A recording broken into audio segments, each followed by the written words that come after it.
Hey. I think we're live now. Hey, everybody. It's your girl, LC. We are back with the live chat over here. And I'm so excited to be back. I want to make sure that we are live on Facebook. Let me just check my phone real quick because you already know. I want to just make sure. Yep, we're up here. Let me turn this down. Okay, guys, so we're back with another live chat, and I got a special treat for you today. I am bringing on a special guy. His name is Rob Robinson, you guys, and he is here. He's actually one of our craft interns, and he's been working with us for a while, and he works with Craft Plus.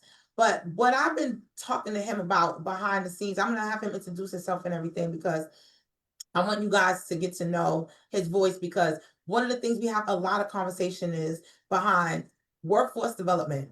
And as you know, I am the host of the Craft Cafe live show, and I did a whole series on men in ECE. So we really dig into that all the time, especially with what I do over here at LC Workforce with Dr. Robert Gundling. So I wanted to invite Rob over to really give his 2 cents into what's happening from boots on the ground. So, Rob, how you doing?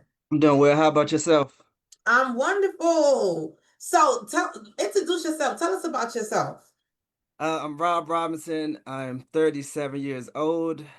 I I've just finished my bachelor's at UDC in human development. I've been in early childhood education for about 7 years. I'm currently a preschool and kindergarten teacher working with the Y. And I actually got into early childhood education when I went on a field trip with my daughter. So when I went on the field trip, I actually expected to only chaperone. So when I went, I saw them give me a group of kids, and I was like 23, I believe. And I was like, are y'all going to trust me with these people's kids? I just came to accompany you all on the field trip. So as we kind of went through the museum, I noticed that it weren't many men, and one of the boys broke down in the middle of the field trip because I think he saw the way me and my daughter connected. And when they listened to me, it kind of surprised me because they gave me what was called the troubled group. Mm, And since then, I've been in early childhood education. wow. I love that. And it's like you never know how you stumble into something. And I don't think it's a stumble. I think it's a calling and it's a gravitational pull that brings you to where you're needed, pretty much. Yeah. And, with my background in ECE, one of the things I saw in the industry, like you said, was pretty much women everywhere. But it would be the times that I would see guys in there where it would be the most fun. And it's something to take away from women. Women, we know that we got this, right? But it's the fact that having more men around and having that balance, I definitely see the difference in it. They were the most fun. I know growing up, I was talking about this to, I think, to you and to Dr. Gullen. I had male teachers, and the way they took over the class, the way they discipline was a little bit different than how the women did, and I appreciated that balance. So I'm excited to go into what we're about to go into right now because like I said, I did a whole series. Shout out to the DC men in ECE with Jamal Berry and all the guys over there that do what they do to make sure that Black men and all men, not just Black men, but specifically Black men, can really thrive in this industry that's, pretty much predominantly women, and that's just not no secret. So that's why when talking to you, being a father, at the time you were a student, but you graduated now, so great success about that. Super proud of you. Thank you. And then being in the classroom as you're learning, you know what I mean? Like that piece, I always wanted to hear from the horse's mouth. So that's why I said, let's put something together and let's hear from someone inside. And I think that this will help a lot of the leaders out there, a lot of the directors, a lot of the owners that are really thinking about their recruitment plan and making an environment that men will feel comfortable in because most of you guys are open to it, but it's like let's really talk about the nitty gritty. Mhm. Okay, so let's go. You want to share your screen? Sure. All right. let's get into it, y'all. All right, let me see. What is this on? Let me post some links in here while he's doing that. You guys that are watching at home on Facebook, shout out to you guys. All right, I just want to say, make sure that you are checking out our YouTube channel. We have a few of them. I'm going to be putting them into the chat. Okay, guys, because you already know we're all over the place. But we want to keep these types of conversations going because, if nobody's talking about it, you already know nothing's happening. So we have our ECE Disruptors YouTube channel. I'm going to pop that in there. We also have Dr. Gundling just wrote his second book, so we're going to be popping that in there for you guys. All right, let's see, where are we? Okay, let me put this on here. Hold on. All right, let's see, where are we? All right, got it. I had to turn that down because it's loud. Okay, so here we go. You ready? Yep. All right, guys. So look at this. You say you want more men in ECE, but are you ready? All right, so Rob, bring us into this. So as you mentioned the men of ECE earlier, I've been going to their conferences for the past few years. And we know, well, a lot of the studies are showing that more men are needed because due to, as we're going to get into a little bit, culture, a lot of men leave ECE within 5 years. And ECE only has, I think, between 3 to 5% of men. So that's a low number. And as you said, the administration needs, a little bit of help, especially hearing from a man as far as retaining men and what's going on.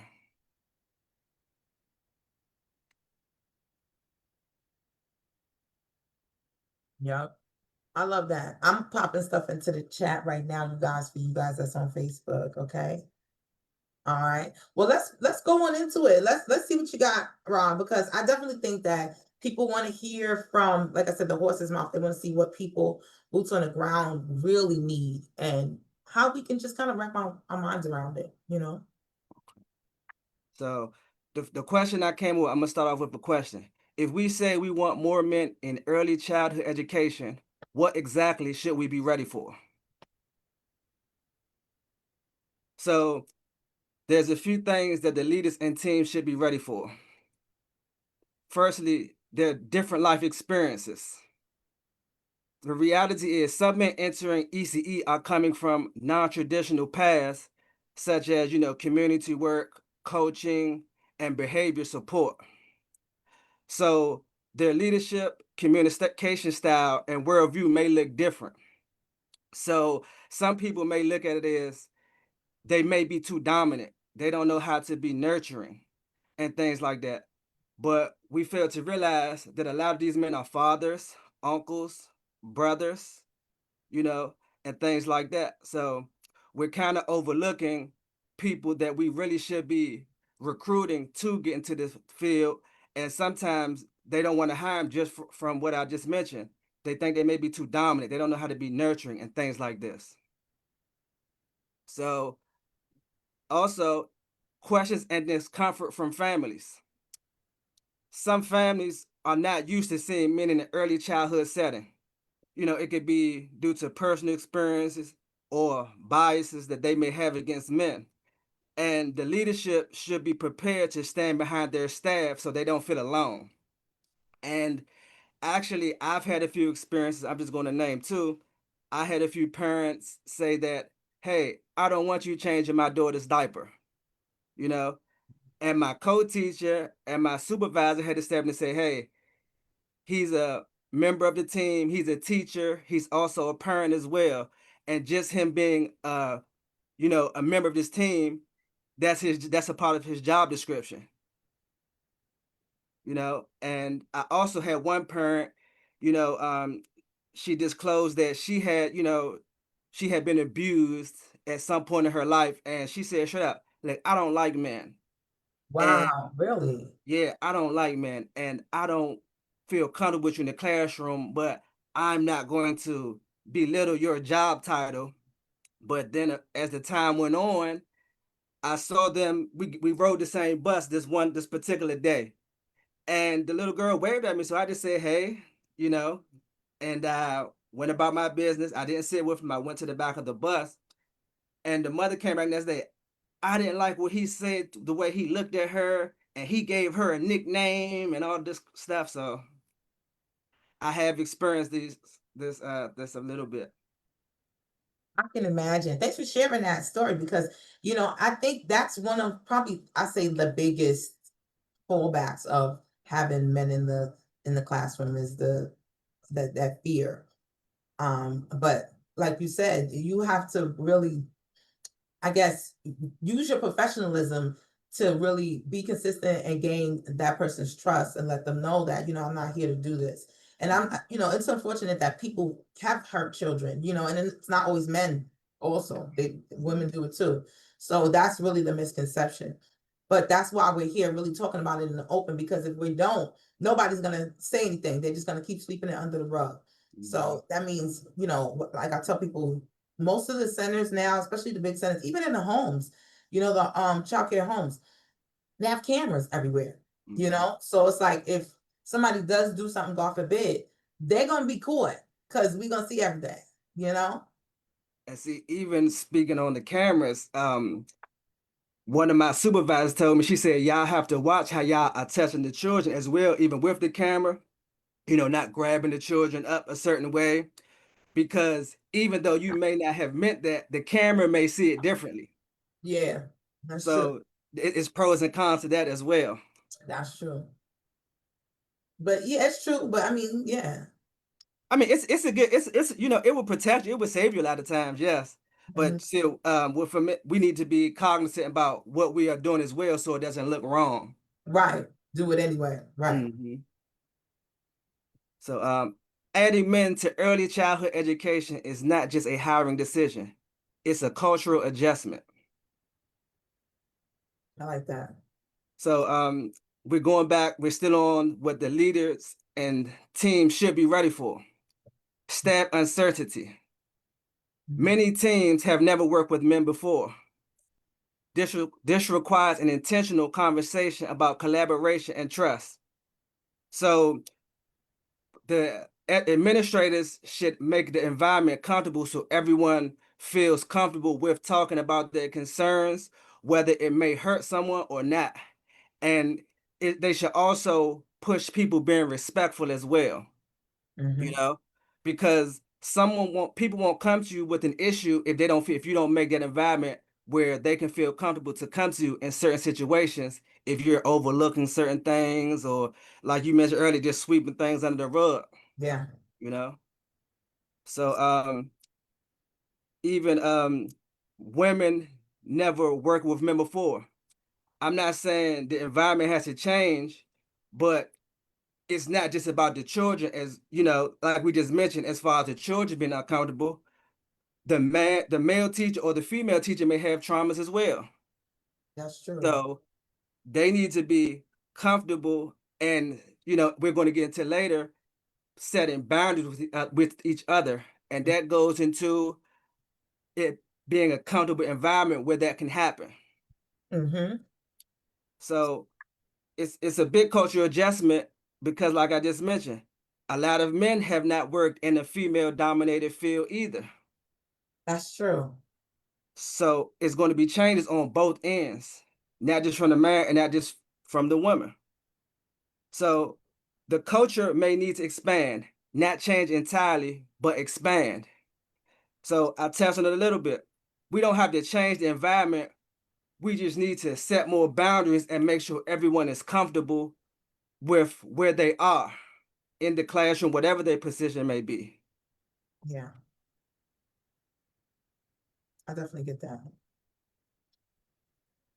Men entering ECE don't need special treatment, but they do need to feel like belonging to the team, not like they're under observation. And I can touch on that a little bit. For example, when I first came to my company, my co-teacher was like, "Look, this is your classroom as well. You know, feel comfortable with changing whatever you need, whatever you feel needs to be changed." She also as time progressed, hey, can you do this board? Can you do that board?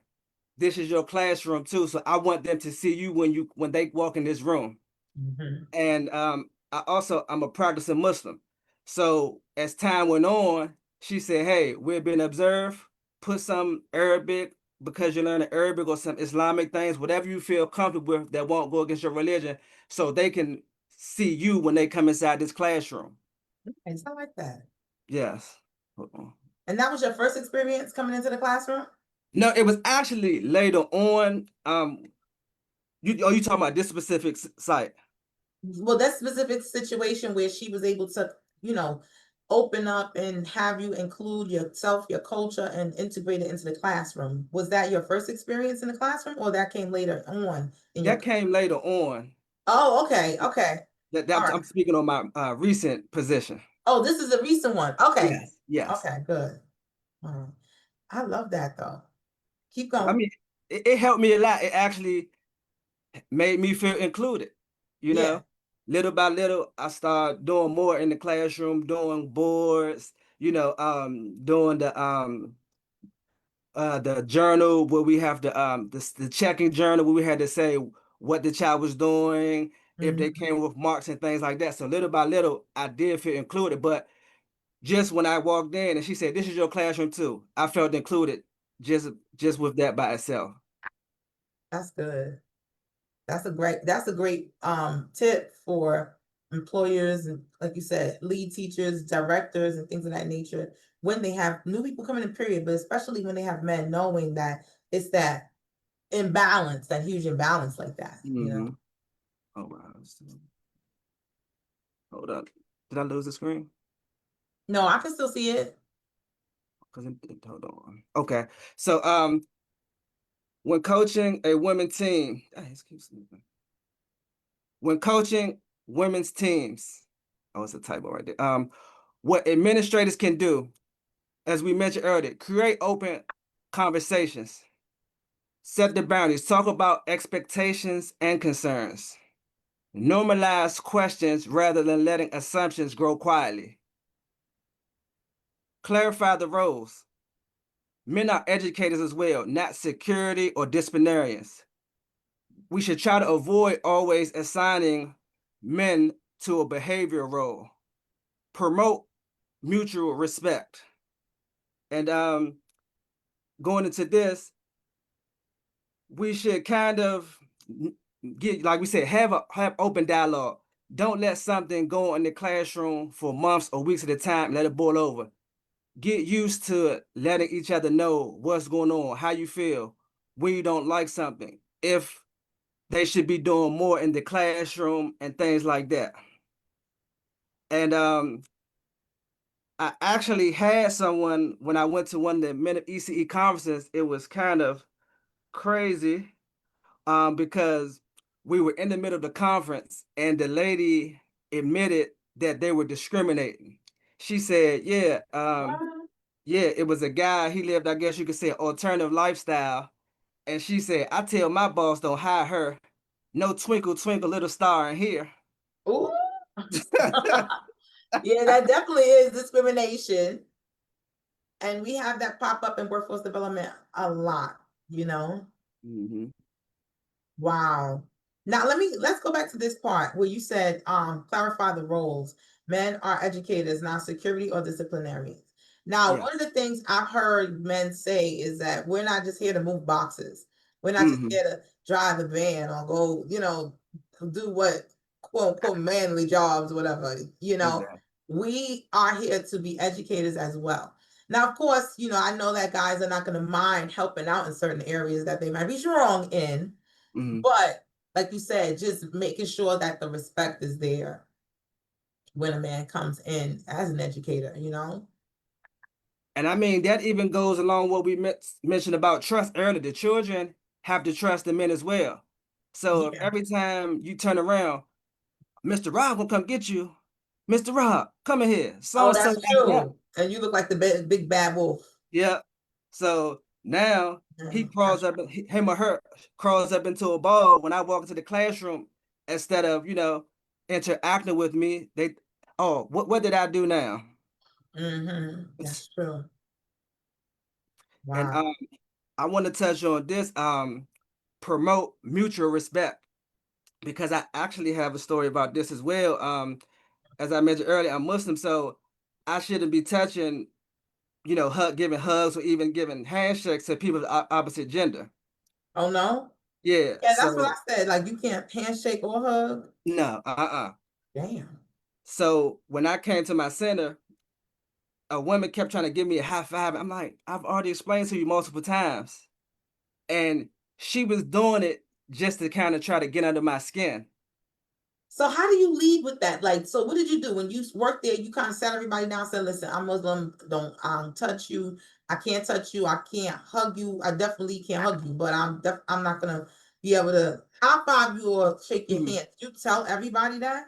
So, when the situation comes and they try to introduce themselves, I'm like, no, I can't touch you due to So religious you, reasons. oh, okay, so that on contact you do, because I'm a hugger, so I would be like, Rob, and then you'd be like, Yeah. oh, whoa now.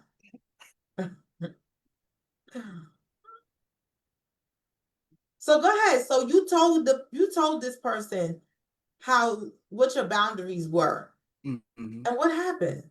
Consistently. And she kept trying to touch me, shake my hand, hug me, and then she'll give me a look. I'm like, you know what you're doing because I've consistently Yeah. told you this.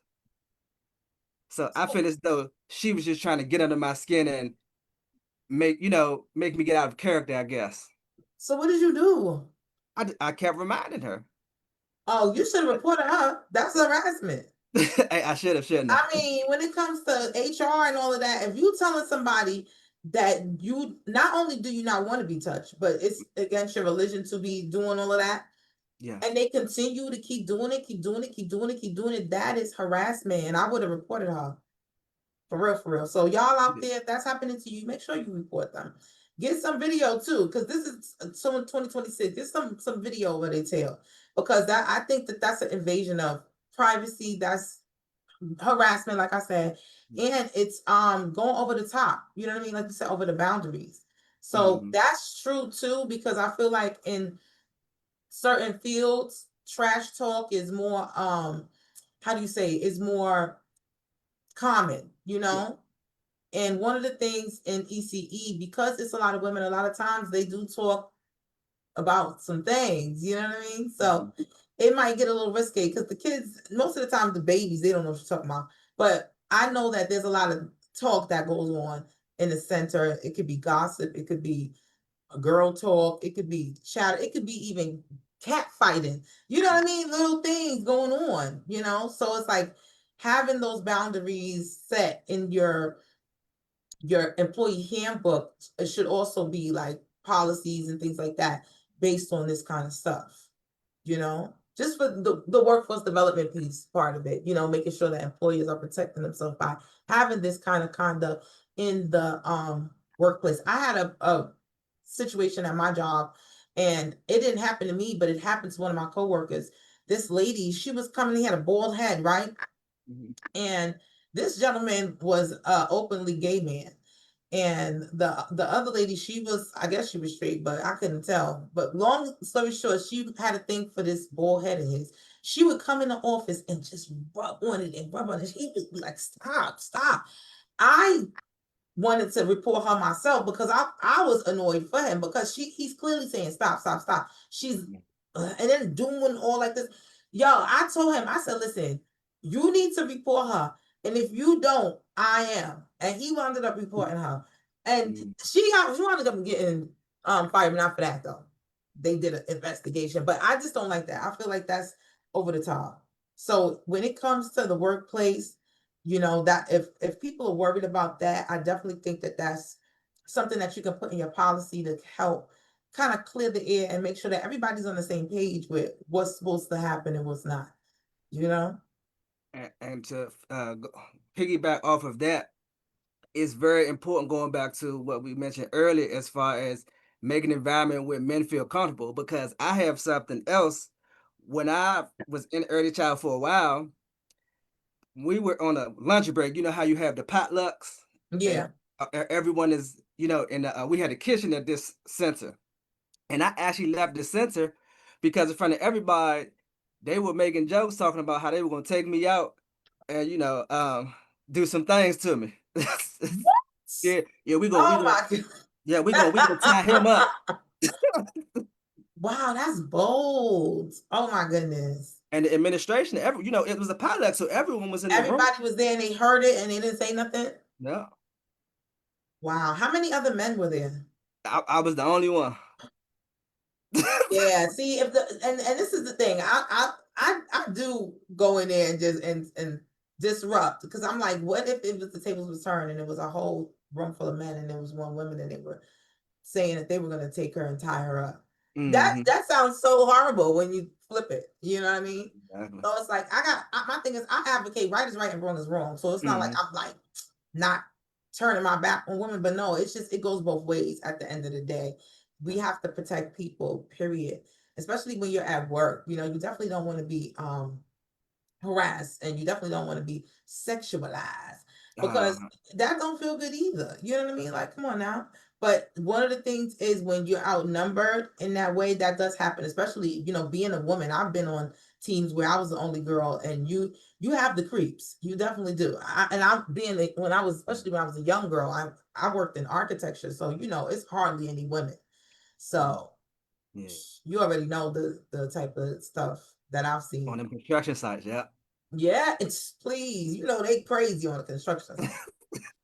So that's why I don't take it lightly. But let's delve into your advice to men. Okay.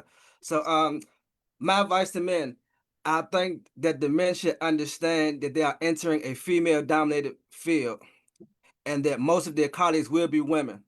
Mm-hmm. Some of these things kind of overlap and you're going to hear these things continuously, but it's a big part of it. Setting boundaries and stand on them. Don't flip flop. You know Mm-hmm. what I mean? Be clear about it, stand on it, because if you go back and forth, you're giving them leeway to kind of cross your boundaries. If you're going back and forth, one day you're doing this and one day you're not. Um, us as men also need to communicate effectively, and we also need to know how to do that without people thinking we're trying to be dominant, because that's a big thing too, and that could be a way for them to kind of get you out of there in a way, or them saying I feel scared and things like that, so I feel we kind of threatened. want to be cognizant of how we are saying things. Yeah, that's true. And like you said, realize that it is a majority of women and take it into consideration. And it's not like to cater to women, but you do have Yeah. to kind of understand that one of the realities of working with a whole bunch of women. I worked in corporate and it wasn't even a childcare and it was all women. We had like two dudes, but let me tell you, everybody's periods was syncing up. So everybody was going crazy at the same time. Everybody craving ice cream. And I'm not even trying to be funny. It was a season where at least 9 women were pregnant at the same damn time at the job. And it was hormones. People were, and I know I hate to say this if y'all at lunch, guys at home, but they were like throwing up in cups in the meetings. It was terrible. Let me tell you, and I have proof of this. I wish I had it on cue, but I have a picture. We did like a white on the water little party or whatever for the job, like for the office. And everybody there was pregnant. And so I told all the pregnant girls, I said, everybody get around me so I can take a picture to prove that I'm not tripping. Like people think I'm always playing. They're like, you playing. I'm like, no, no, no. And let me tell you, there's probably 8 girls in the picture, but the 9th girl was actually my cousin. And the only reason she wasn't in the picture is because she was giving birth that very same day. So that's the 9. And I'm like, wow. So what I'm telling you is the way those hormones, I mean, it's not easy working with a whole bunch of women. So I do feel that there is some things that need to be kind of understood that, you can't take certain things personally. They might be in the mood. And I know women don't kill me for saying this, but I'm just saying, I know how we are. I'm one of y'all. So all of us together, I grew up in a family full of women.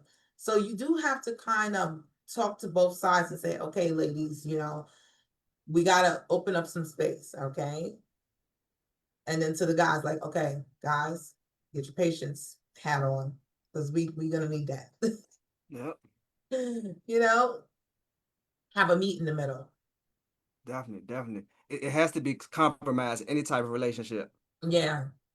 I like the communicate effectively part because I think that, like you said earlier in one of the other slides, like talking about those concerns, like you said, some people might have trauma that comes from maybe their childhood or something that happened to them, an event in their life, whether it be the parent of the kids or the teachers that you work with, you know. So actually having these open conversations will help you to understand a person more and help you know how to work with them and just be sensitive of certain things and be empathetic towards them. I mean, so I think that's a great part. Have you ever had to, because it says don't take things personal, have you ever had to have like a confrontation with a woman in the classroom or just at your job period, like maybe based on any of these policies that you're coming up with? I should say these feel like like they gonna lead to policies, you know? I've had a few situations. Um, I could probably mention two because it was two separate times, but at the same company.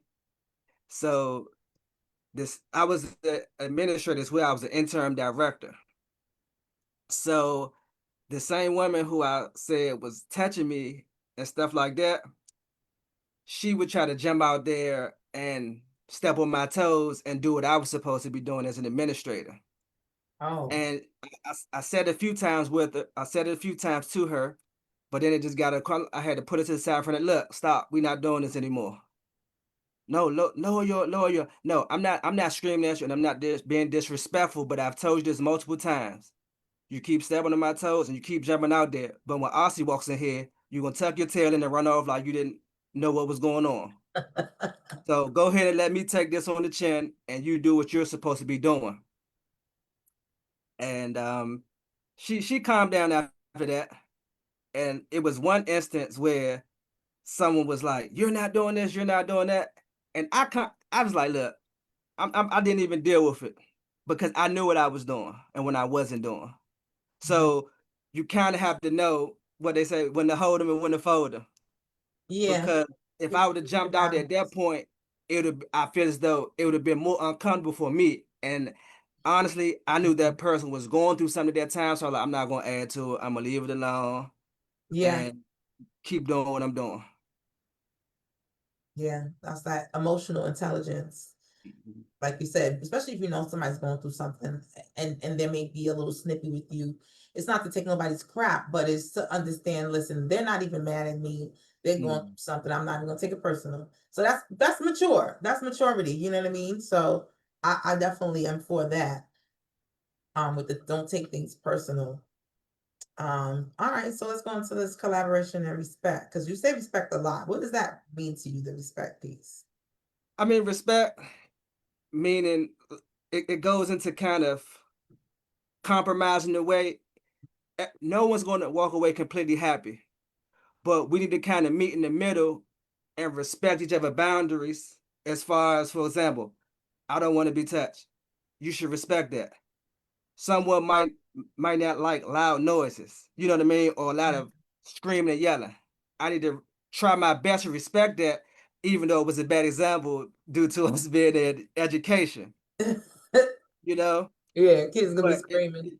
mm-hmm. But being dom- making someone feel like you're trying to dominate them, being disrespectful, Okay. and that's a big part of it because if you don't respect each other, you can't teach the children social emotional development Yeah. if you don't have it yourself. Because if they see us arguing and disrespecting each other, we can't tell them that, and they're going to pick up on it and do the same thing to us and the other children. That's true. It's like modeling that behavior. Exactly. But yeah, I definitely think respect is a big deal, especially in this industry. You know, being in education, everybody really fights for their spot and for their title. You know, they make you go through so much in this industry to keep your name, to keep your business, to keep your license. You know what I mean? Like with all the schooling and all of this and all of that. So it is really, I would say respect is really important, you know. So I get it, you know, and everybody, you know, that comes into the industry wants to have that respect on their name, you know. And I honestly, going into that, I honestly think it's kind of it's on the same topic, but I think men, there should be more coaching for men so that men can know how to deal with trauma.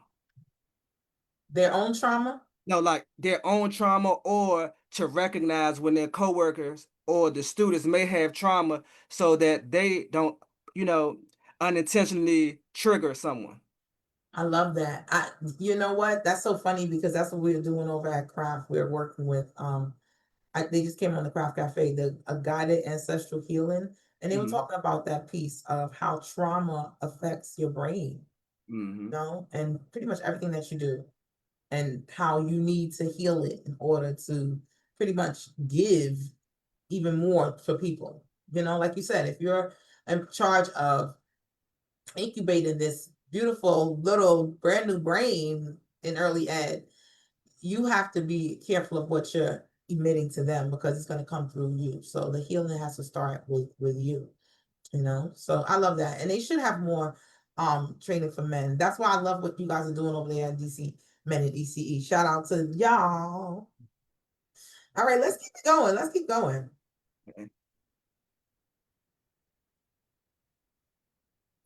Some more. Oh, I think it skipped something. Uh, um, my advice to men: have patience and perception. Stay professional. Also, stay updated and keep records. And this is very important as far as record keeping. And I learned this from my coworker, my current coworker. She was my co-teacher. Record keeping is so important as far as how the child was acting, and not just for observations in case you come in contact with CPS, in case you're accused of something, or it's an incident in the classroom. Anything can happen. So you need to always make sure you have detailed records to protect yourself and everyone that's around you. Also, when speaking to parents and sometimes a coworker, have a witness or two. Some families may need time to adjust to a male educator. So we don't need to, make them feel like we're trying to force ourselves on them. Just kind Mhm. of Give them relax and grace. they'll come to you at some point. Mhm. And the reality is some families may never fully adjust. So going back to what we said earlier, you can't take things personal. Did you ever have a parent unenroll their child because you were a guy? Yeah, the lady who actually was complaining, saying that she didn't like when I spoke to her daughter and I gave her daughter a Oh, nickname, that's she right. actually took her daughter out. Wow. She took her out. Okay. So that's you right. That's the reality of it. You might have that. Yeah. Did you have what was the reaction of your employer about that? Did they know that's why she took her out? They knew, and my supervisor, she's still, I guess you could say adjusting as being the full-time director. So that's what I said. My co-teacher, she goes to bat for me, you know. Yeah. So she like, no, you need to get a statement from her saying why she took her out and da da da da, and just so I can, it protects me to an Yeah. extent, so she can't Yeah. come back later and say that I did this and I did it and start making things up, because Uh-huh. realistically, I can lose my job, Yeah, definitely. you know. Wow, that's crazy. Well, there you have it, guys. Sure. Yeah, let's keep going. Yeah. Culture readiness is the ability of an organization to welcome, support, and retain educators from different backgrounds and experiences by intentionally creating an environment where they feel respected, trusted, and included. Culture, as we kind of touched on a little bit, but culture plays a big part in retaining anyone. It doesn't matter their gender, color, or anything. So teams need to be prepared for inclusion. As we mentioned earlier, having open dialogue, making the environment where people feel comfortable to say discuss their assumptions, concerns, and expectations early, openly. Collaboration is encouraged without requiring individuals to constantly prove their value. No one shouldn't have to prove themselves to anyone. As long as they're doing their job description, you know, keeping the children safe, because it's about health and safety, you know what I mean? So I shouldn't have to prove to you my value. The leadership should actively support belonging. Administrators should be prepared to address concerns directly, advocate for their staff, and model inclusive practices. New educators should have access to, mentorship and professional support. As we mentioned it, men of ECE, that's a big thing for men. And even some jobs may need to have something where the men can go out or have support groups and things like that on site. Mhm. You know, Mhm. families are partners. Programs should communicate the benefits of having diverse teaching teams, and the parents should be invited to have conversations that build understanding and trust. And as a lot of people know, sometimes you may have had, if you use tadpoles or an email should have been sent out or whatever to prepare the families and let them know whether it's a man or woman. Hey, we have so and so starting. He Yeah. or she's a member of this staff, so the parents can be aware and Yeah, like prepare a bio. themselves. No, go ahead. I was just saying, like a little bio or something of Yes, yes, yes, who you are and exactly, stuff. exactly. And like me, I prefer to know things as early as possible because I need to prepare mentally for whatever it is. Mhm. So I can understand that aspect. Men entering the field should enter with care and not pride. Mm. And, That's what you I'm know, saying. me being a man myself, a lot of times we may have pride, but sometimes we need to put that aside and enter with care, be calm. I'm not saying be someone other than who you really are, but don't be prideful. Don't come in there with your chest out. I'm about to take this over. This is mine's now. As we keep talking about dominance, don't come in being dominant and acting like everything is yours. It's not your space. As we're talking about, we need to learn how to share space so everyone can feel comfortable. Yeah. Um, when coaching men, be ready. Emotional presence. Early childhood work requires nurturing, patience, and vulnerability. So, as we just touched on, we should put our pride to the side, and we don't have to be hard all the time as men.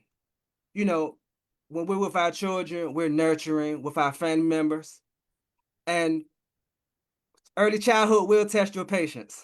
So, you know, that's something we can work on while in the field, but we have to be patient because everything's not going to happen the way we want it to. When you make a lesson plan, it may not pan out as you thought it would. You may have to adapt. And we keep talking about this as well, personal boundaries. We have to understand boundaries. We should understand policies, be transparent, and communication is critical to this field. And that's another thing. Coming in, we need to make sure that we know the policies, so we don't get ourselves in trouble. And that's for anybody, not just for men. But Yeah. that's a big part. Yeah. The transparency and communication, especially like when something does happen, kind of letting everybody know what's happening, keeping everybody Exactly. in the loop. That usually helps also with the culture. So just putting someone in the spotlight without actually supporting them isn't real inclusion. It's just putting them on display. So this is a big thing. We're talking about this. Supporting your staff, making them feel like they're a part of the staff so you can retain them. So they feel okay coming to you if there's something wrong. And here I have So these are practical solutions for leaders, even though they are more, but these are just a few.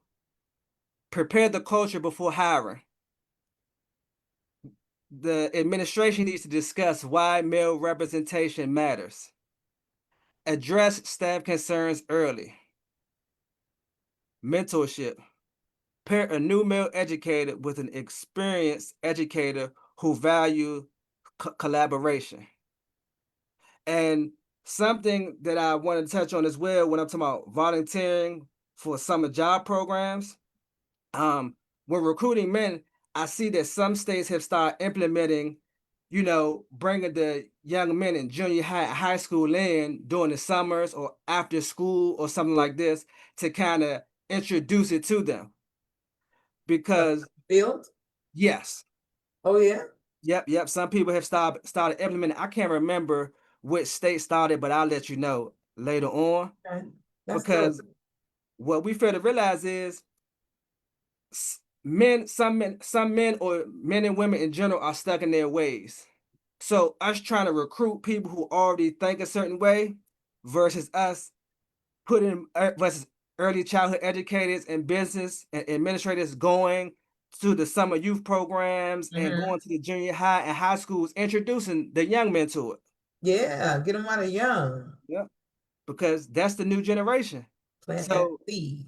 yeah, so you may not see more men coming in now, but later you may see them if you do this.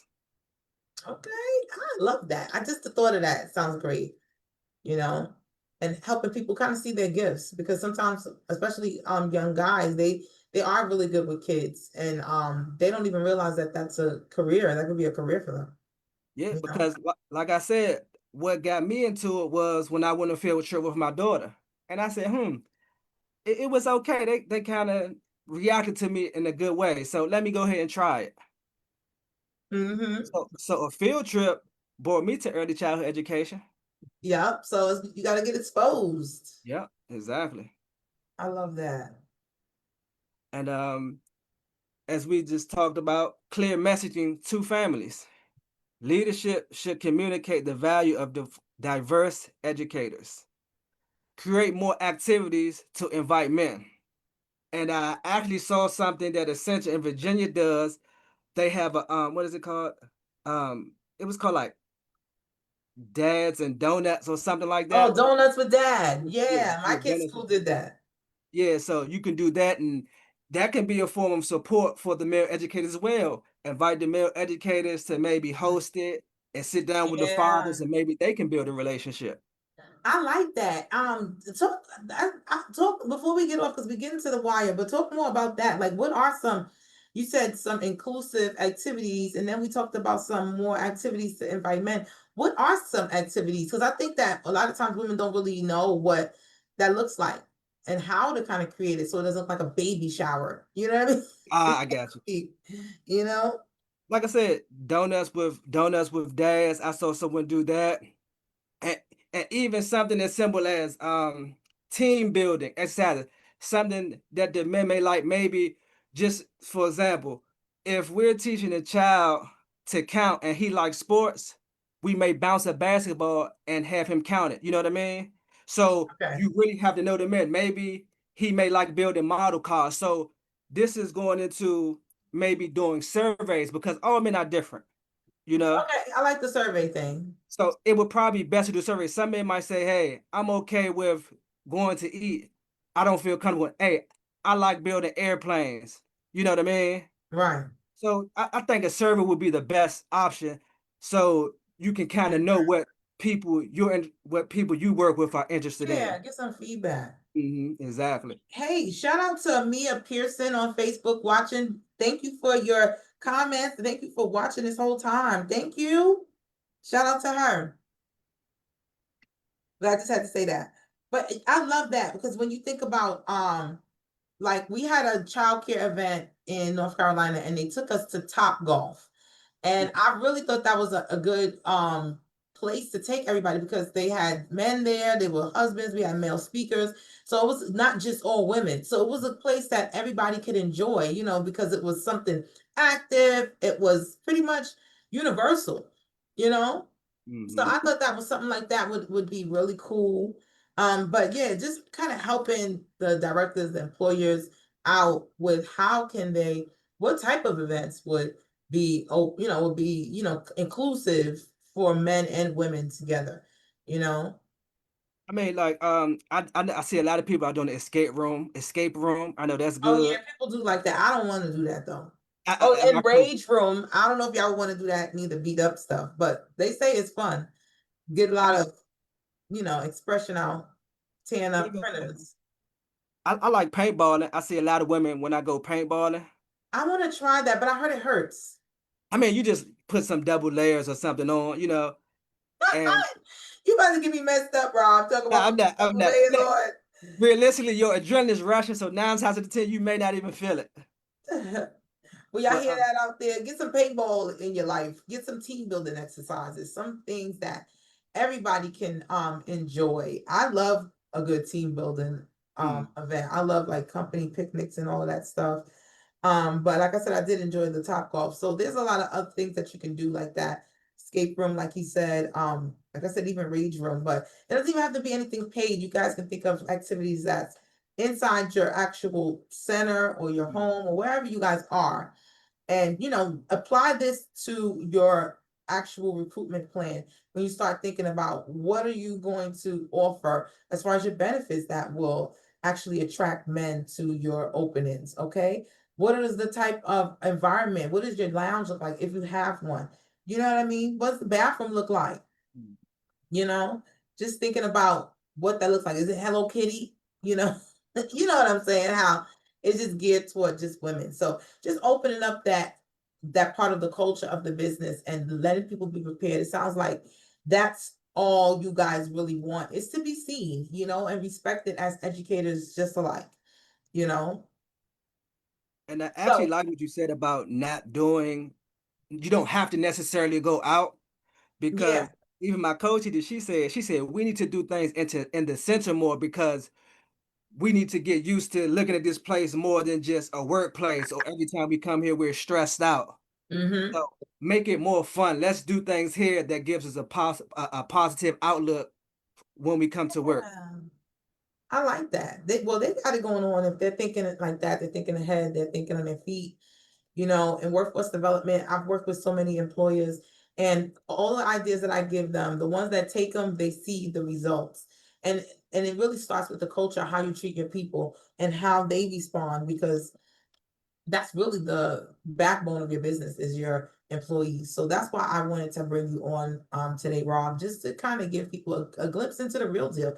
We talk about all the hard stuff on here, guys, and it's not it's not a competition. It's so that we can collaborate, so that we can move this industry forward.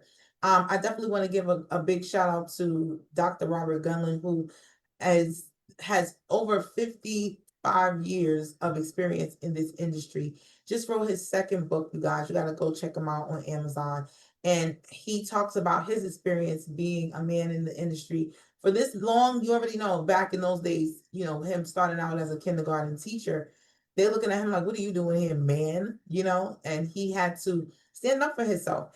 And not just stand up for himself, but stand up and blaze that trail for other guys who have a passion for education and have a real place in the classroom and find joy in educating young children. It is a gift that keeps on giving, because these kids grow up and they grow up so fast and they make you proud. And then they have kids, and then you bring you those kids, and then you get to see them shrunk down all over again, and then see what you instilled in that child that turned into a grown up that is now a parent. It's I get to be with so many leaders that get to tell me these stories. I feel like I did it. You know what I mean? Not to be like that. I don't have anybody that has grandkids just yet, but I do have kids that I used to be in charge of. All my cousins, I was the family babysitter. I worked at my sister's childcare center. So I definitely see them now. Now they have kids. So I get that feeling in that way.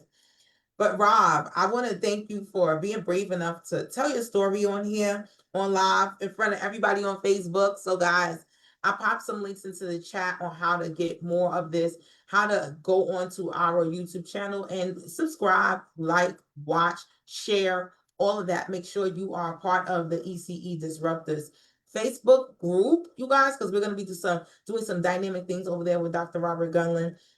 And you already know I have my whole craft side over there, but we are doing this for workforce development, guys, because we have a mission, right, Rob? Yep, definitely. So, well, let me let you close out.